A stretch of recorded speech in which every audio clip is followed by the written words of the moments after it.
Any reservations on Derriston's side, given the manner, the way that WPP or that Sorrell departed WPP?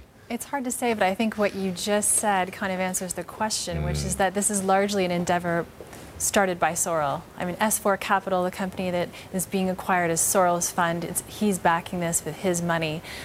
We do have some indications that he's got some financial backers should he find a big acquisition that he wants to make.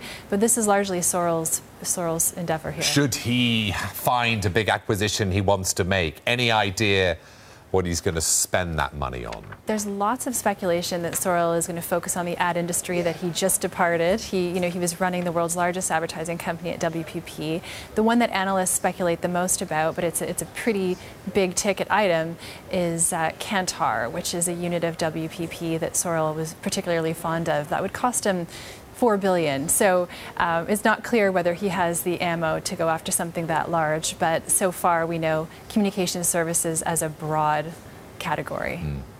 Whatever about how he left, and we don't know details yet, certainly he's a massive reputation as a builder of this huge conglomeration of communications and advertising companies. Obviously wants to continue doing it. I mean, will he be able to pick off some more of the WPP assets and sort of rebuild WPP in miniature? It's a good question. He certainly potentially has an opportunity with WPP reviewing its assets.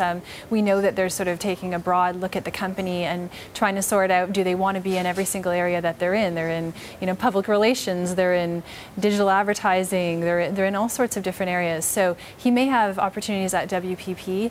I think one question that people need to ask is, Sorrell himself says he was ousted from WPP. So does he still have the, does he still have the know-it-all to make a big deal in this industry? And I suppose at some point the ratings agencies will come in and sort of talk about this key man risk. Will it mean anything to the company, to its ability to raise cash or capital?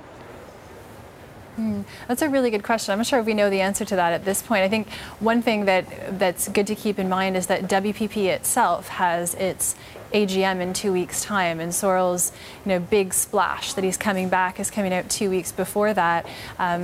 We still don't have all of the proxy advisory firms coming out. We're expecting ISS to make some recommendations to shareholders, and the chairman at WPP is under pressure to reveal the nature of the allegations. Quick Vivendi question. It's lost the rights to French football for the first time in decades. I mean, how much of a blow to the company is it? Canal Plus, its TV unit, has exactly. I mean, it's a pretty big blow.